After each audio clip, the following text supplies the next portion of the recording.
हरे कृष्ण। नमो विष्णुपादाय कृष्णपृष्ठाय भूतले श्रीमते जयपताका स्वामिनिति नमिने। नमो ओम आचार्यपादाय निताय कृपाप्रदायिने गौरकथा दामोदाय नगरग्रामतारिणे। नमो ओम विष्णुपादाय कृष्णपृष्ठाय भूतले श्रीमते भक्तिवेदांत स्वामिनिति नमिने। नमस्ते सरस्वती देवो गौरवाणी प्रचारिणी निर्विशेष शून्यवादी पाश्चात्य देशतारिणी। जय श्री कृष्ण चैतन्य प्रभु नित्यानंद श्री अद्वैत गदाधर श्रीवासादि श्री गौर भक्तवृंद।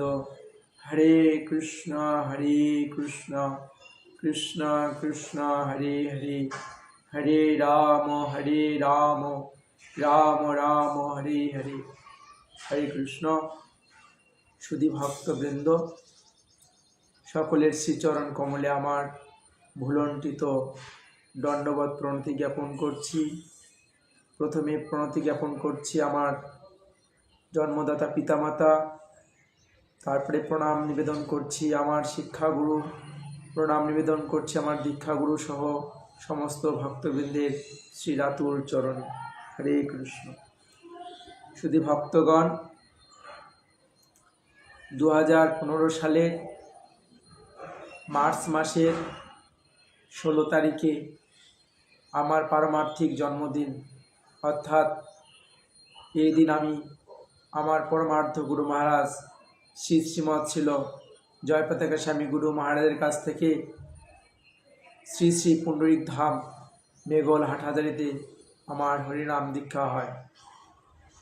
অনেক ভক্তবৃন্দ আপনারা জানতে চেয়েছেন যে আপনি কিভাবে ভক্তি জীবনে এসেছেন। প্রভু কৃপা করে যদি আমাদেরকে একটু বলতেন বা কোনো যদি আমাদেরকে এই বিষয়ে বলতেন। তো আজকে এই বিশেষ ভিডিওটি আপনাদের সামনে আমরা নিয়ে আসলাম। আমার হয়তো এই বলার মাঝে অনেক ভুল ত্রুটি অপরাধ হয়ে থাকতে পারে, তো আপনারা সকলেই ক্ষমা সুন্দর দৃষ্টিতে দেখবেন। তো আমি আমার ঠিক যতদূর মনে পড়ে ভক্তি জীবনে আমি কিভাবে আসলাম, আসলে এটা পূর্বজন্মের একটা স্বীকৃতি থাকে।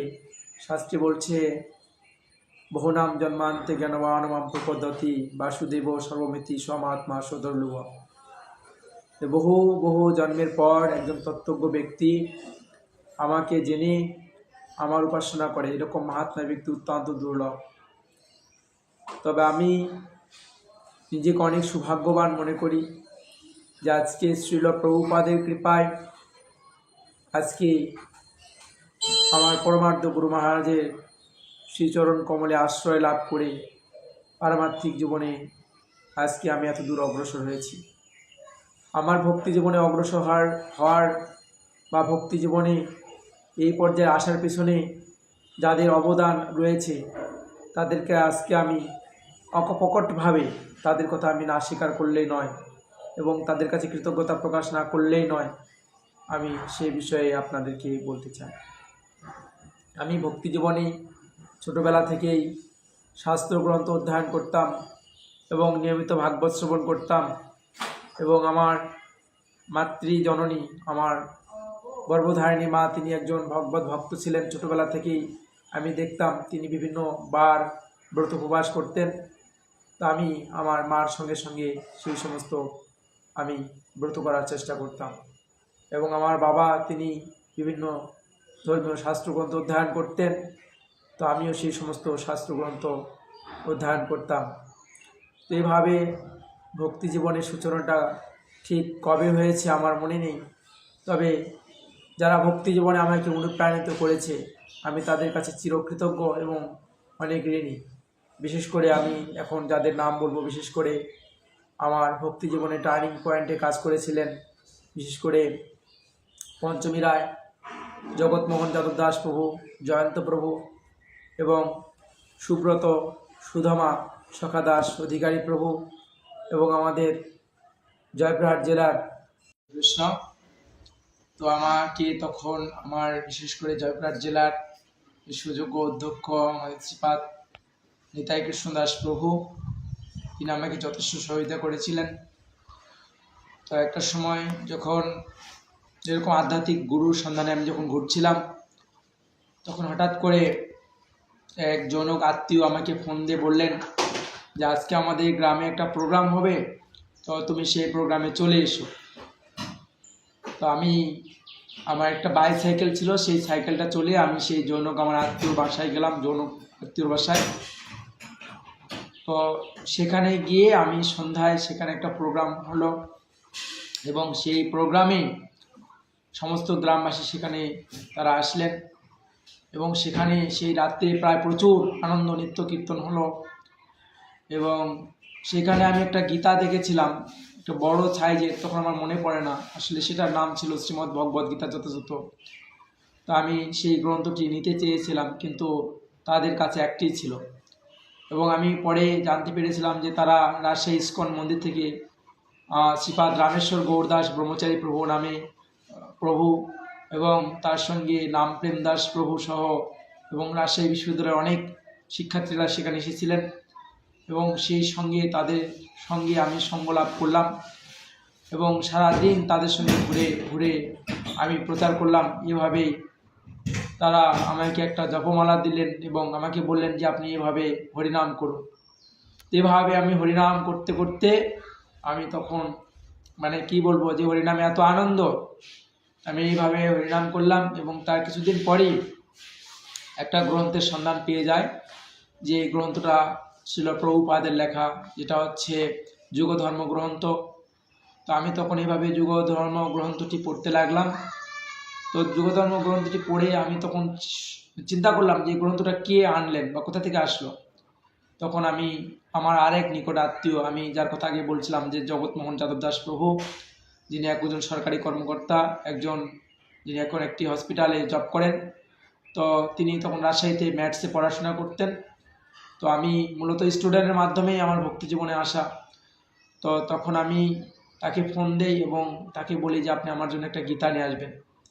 তো তিনি আমাকে তখন একটা শ্রীমদ্ ভগবদ্ গীতা রাজশাহী থেকে নিয়ে আসলেন এবং আমি সেই ভক্তের সঙ্গে দেখা করতে তাদের বাসায় গেলাম এবং সেখানে রাত্রিতে আমি একটা দূর গ্রামে ভাগবত প্রচারে গিয়েছিলাম তাদের সঙ্গে এবং সেখানে অনেক প্রচার করা হলো এবং সেদিন আমি একাদশী ব্রত করলাম পরের দিন।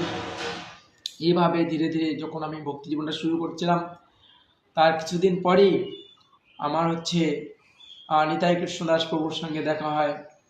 তো তিনি প্রচারে আসলেন, কিছুদিন তার সঙ্গে আমি প্রচার করলাম আমাদের এলাকাতে বিভিন্ন জায়গাতে, রশিদপুর মোলান, তারপরে এই পাশে দেওগ্রাম, এই পাশে পুরোইল ডুগডুগির হাটে, এই পাশে আমরা পালাশুটিতে প্রচার করলাম। এভাবে বিভিন্ন জায়গায় প্রচার করতে লাগলাম।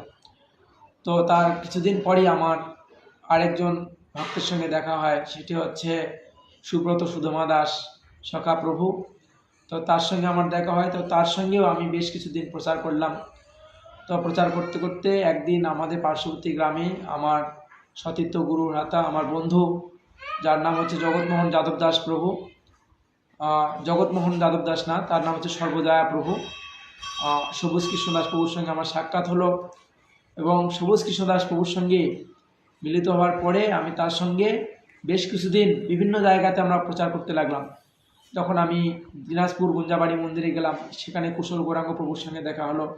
সম্ভবত সালটা 2011 সাল হবে বা 11 সাল হবে সম্ভবত, মনে হচ্ছে যতদূর মনে পড়ে 10 কি 11 সাল। আমি সেখানে কুশল গৌরাঙ্গ দাস ব্রহ্মচারী প্রভু প্রেসিডেন্ট ছিলেন, সেখানে গিয়ে তার সঙ্গে আমি প্রচার করলাম এবং তিনি আমাদের গ্রামে এসে প্রচার করলেন। এভাবে বিভিন্ন প্রচার করতে করতে একদিন আমি এবং আমার সতীর্থ গুরু ভ্রাতা, বিশেষ করে সবুজ কৃষ্ণ দাস প্রভু, আমাদের পার্শ্ববর্তী গ্রামে, তার সঙ্গে আমার সাক্ষাৎ হলো এবং তাকে নিয়ে আমি একদিন মন্দিরের উদ্দেশ্যে চলে আসলাম। তো মন্দিরে আসলাম, এসে মন্দিরে কয়েকদিন থাকলাম এবং আমরা বিভিন্ন মন্দিরে তখন ঘুরতে লাগলাম এবং এভাবে করতে করতে একটা সময় আমরা একটা বড় জেলা শহরে যে রথযাত্রা ফেস্টিভ্যালে আমি আমার পরিবার সহ, আমার মা, আমার অন্যান্য যারা প্রতিবেশী, তাদেরকে নিয়ে আমি একটা রথযাত্রা প্রোগ্রামে বড় একটা মন্দিরে আমি অংশগ্রহণ করি এবং সেখান থেকে কিছুদিন পর আমি আরেকটা মন্দিরে যোগদান করি এবং সেখানে গিয়ে কিছুদিন থাকার পরে আমার আরেকজন বন্ধু ছিল, যার নাম সনাতন দাস প্রভু, তিনি আমার একজন খুবই ক্লোজ বন্ধু মানুষ। তো তিনি আমাকে প্রথমে একটা মন্দিরে ইনভাইট করেন যে এখানে আমি আছি, আপনি এখানে আসুন। তো আমি সেখানে গেলাম। তো যাওয়ার পরে সেখানে তার সঙ্গে আমি বেশ কিছুদিন মন্দিরে থাকলাম, আমি এবং আমার বন্ধু সবুজ প্রভু সহ। তো কিছুদিন পর সেই মন্দিরের যিনি সম্মানীয় অধ্যক্ষ বা পরিচালক, তিনি আমাকে বললেন যে এই জীবনটা আপনি আর এভাবে অতিবাহিত না করে আপনি এই জীবনটা কৃষ্ণ ভাবনাময় করুন, এই জীবনটা আপনি ভগবানকে উৎসর্গ করুন। তো আমি তার কথায় বেশ একটা এক্সপিরিয়েন্স হয়ে যায়, বা তার কথায় বেশ এটাকে কী বলে ইমপ্রেসিভ, বা তার কথায় বেশি আমি অনুপ্রাণিত হই ইমোশনালি। তো আমি এভাবে বেশ কিছুদিন মন্দিরে আমি অবস্থান করতে লাগলাম। ইতিমধ্যে আমার গৃহ থেকে সংবাদ আসলেন যে আমার মা অসুস্থ। কারণ আমি যে সময় বাড়ি থেকে মন্দিরে চলে আসছিলাম পালিয়ে, সে সময় আমি বাড়িতে বলে আসিনি, এবং সেভাবে যখন আমি আসলাম তো আমাকে সংবাদ পাঠানো হলো বাড়িতে খুব মা অসুস্থ। তো আমি মাকে দেখতে যাব, আর এদিকে মন্দিরের অধ্যক্ষকে বলছে যে আমি বাড়ি থেকে যাবো। তো তখন সে মন্দির কর্তৃপক্ষ আমাকে বললেন যে বাড়িতে যাওয়া যাবে না। তো আমি এক প্রকার জোর করেই সেখানে গেলাম বাড়িতে। তো বাড়িতে গিয়ে মা খুব শোচনীয় অবস্থা। তো আমি বেশ কিছুদিন বাড়িতে থাকলাম, প্রায় 1 সপ্তাহের মতো। থাকার পরে আমার আর বাড়িতে থাকা সম্ভব হলো না। তো তখন আমি মন্দিরের উদ্দেশ্যে চলে আসলাম, এরকম অসুস্থ মাকে ফেলে চলে আসলাম। এসে তখন এই মন্দিরে আমি প্রায় 1 বছর মতো একটা মন্দিরে আমি ছিলাম। থাকার পরে আমি তখন সেখান থেকে কোনো কারণে হয়তো নিতাই কৃষ্ণদাস প্রভু আমাকে তিনি বলছিলেন যে প্রভু আপনি আমার সঙ্গে থাকতে হবে। তো তিনি সেই সময় ইন্ডিয়াতে ছিলেন, তারপরে তিনি সেখান থেকে নওগাঁয় আসলেন, এবং তারপরে তিনি সেখান থেকে সেতাবগঞ্জে মন্দিরে ছিলেন, আমাকে সেখানে ডাকলেন। তো আমি তারপর সেতাবগঞ্জ মন্দিরে আসলাম। সেখানে আমি বেশ কিছুটা সময় আমি অতিবাহিত করলাম, এবং তারপরে সেখান থেকে আমি আর একটা পার্শ্ব মন্দির পীরগঞ্জ মন্দির, যেটা সেখানে আমি বেশ কিছুদিন ছিলাম, এবং তারপরে আবার সেখান থেকে আমি পূর্বে যে মন্দিরে ছিলাম সেখানে আসলাম। তো এইভাবে ভক্তি জীবনে একটা লং সময় অতিবাহিত হচ্ছে। তো এইভাবে আমি 2015 সালে আমি তখন আমার শ্রীমৎ জয়প্রকাশ স্বামী গুরু মহারাজের কাছে দীক্ষা নেই, এবং 2020 সালে শ্রীমৎ ভক্তি বিনোদ স্বামী মহারাজের অনুপ্রেরণায় আমি গড়িয়া গোপালপুর মন্দিরে আমি জানুয়ারি মাসের 26 তারিখে, অত্যন্ত আশ্চর্যের বিষয়, 26 তারিখে আমি গুরু মহারাজের কাছ থেকে আমি দ্বিতীয় দীক্ষা লাভ করি। তো এইভাবে ভক্তি জীবনে আমি আজকে সবাইকে আমার অত্যন্ত কৃতজ্ঞতা প্রকাশ করছি, যাদের কারণে আমি ভক্তি জীবনে তো দূর এসেছি। তো এর মাঝে আমি 2বার যশোর কনভেনশন হয়েছিল, সেখানে গিয়ে আমি বেশ অনুপ্রাণিত হই, এবং 2বার আমি কনভেনশনে সেখানে গিয়েছিলাম। এবং আমার ভক্তি জীবনে আসার পূর্বে আমি বিভিন্ন তীর্থ দর্শন করতাম, যেটা আপনাদেরকে আমি বলিনি, আমার তো স্মরণ আসছে না। আমি লাঙ্গলবন তীর্থে গিয়েছিলাম, বারোদি আশ্রমে গিয়েছিলাম, এবং সেখান থেকে খিতুড়ি ধামে গিয়েছিলাম। খিতুড়ি ধামে গিয়ে আমি যখন পদ্মায় স্নান করলাম, আমি একটা দিব্য অনুভব করলাম। এবং আমার ঠিক মনে পড়ে না, 2010 সালের দিকে আমি যখন খিতুড়ি ধামে গিয়েছিলাম, তখন সেখানে শ্রীপাদ কৃষ্ণ কীর্তনদাস প্রভু, ব্রহ্মচারী প্রভু, তার আমি মুখে ভজন কীর্তন শুনেছিলাম। আমি তখন এইরকম ইস্কন সম্বন্ধে কিছু জানতাম না বা বুঝতাম না, কিন্তু তাদেরকে দেখে আমার বেশ একটা ভিতরে অনুভূতি কাজ করত। তো আমি তাদের সেই বিশেষ করে আমার মনে আছে যে সেই খিতুড়ি ধাম যে উৎসবটা হয়েছিল সেই সময়টাতে, সেটা শীতকালীন সময় হবে, এবং সেই সময়ে আমি সেখানে তাদের বিশেষ করে মঙ্গল আরতিতে আমি যোগদান করেছিলাম। আমি তখন এরকম ভজন কীর্তন জানতাম না, কাউকে চিনতাম না, কোনো কিছু বুঝতাম না। তো আমি যখন সেখানে তীর্থে গিয়ে যখন আমি ভোরে মঙ্গল আরতি সুর শুনছিলাম, তো বিশেষ করে সংসার দাওয়ান হলো, এটা শুনে আমাকে আরও বেশি অনুপ্রাণিত করে। তো এইভাবে একটা সময় আমি বিশেষ করে এই সময়টা আমার জীবনে অনেক টার্নিং পয়েন্ট, এবং বিভিন্নভাবে যখন আমরা বিভিন্নভাবে প্রচার করছিলাম গ্রামে বিভিন্ন জায়গাতে বা আমাদের আশেপাশে গ্রামগুলোতে, আমার বন্ধুর সঙ্গে বিশেষ করে আমার সবুজ প্রভু, তিনি অনেক আমার জন্য ব্যক্তিগতভাবে অনেক সহায়তা করেছেন। এবং এখন হয়তো অনেক সময় কর্মব্যস্ততা সকলে হয়তো তাদের সঙ্গে যোগাযোগ করার আমার সুযোগ হয় না, তারপর সবাইকে অত্যন্ত কৃতজ্ঞতা প্রকাশ করছি এবং ধন্যবাদ জ্ঞাপন করছি যে তারা বিভিন্নভাবে আমাকে এই ভক্তি জীবনে আজকে অনুপ্রাণিত করেছেন। এবং বিশেষ করে পরবর্তীতে ছিল ভক্তি বিনোদ স্বামী মহারাজ, তিনি আমাকে বেশ অনুপ্রাণিত করেছিলেন, এই ভক্তি জীবনে আরও এগিয়ে যাওয়ার জন্য উৎসাহ দিয়েছেন, এবং অন্যান্য ভক্তবিন্দু বিশেষ করে সবারই আন্তরিক প্রচেষ্টায় আজকে আমি এত দূর আসতে পেরেছিলাম। তো এইভাবে আমার মনে আছে একবার আমি একটা নদী, সেই দিনাজপুর একটা নদী পার হয়ে সেখানে গিয়ে আমি একটা অনুষ্ঠানে যোগদান করেছিলাম। সেখানে অনেক ভক্তবৃন্দ ছিল। তো মজার বিষয় হচ্ছে সেখানে প্রভু আমাকে কিছু বলতে বলছিলেন অনেক লোকের মাঝে। বিশেষ করে সুব্রত প্রভুর কথা বললাম। সুব্রত সুদামা সখাদাস অধিকারী প্রভু, যিনি একজন গৃহস্থ জীবনে রয়েছেন।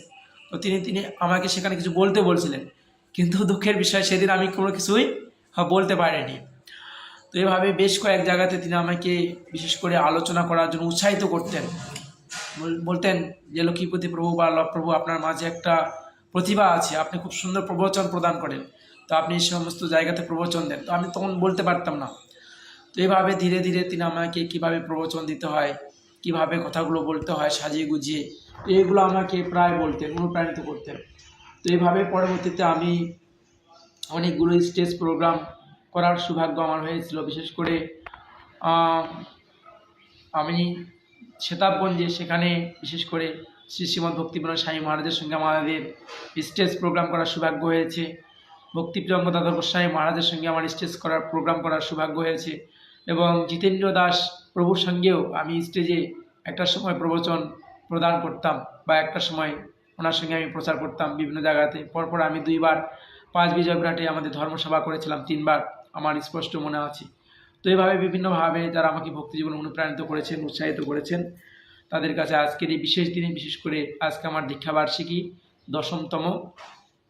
তো সবাই আজকের এই পারমার্থিক জন্মদিনে আমাকে আশীর্বাদ করবেন। সবার চরণে আমার প্রণাম জানিয়ে আজকে আলোচনা আমি এখানে শেষ করছি। তো আমি যতটুকু আমার হয়তো স্মরণে আসছে ঠিক ততটুকু বললাম। সবাইকে অসংখ্য ধন্যবাদ। হরে কৃষ্ণ।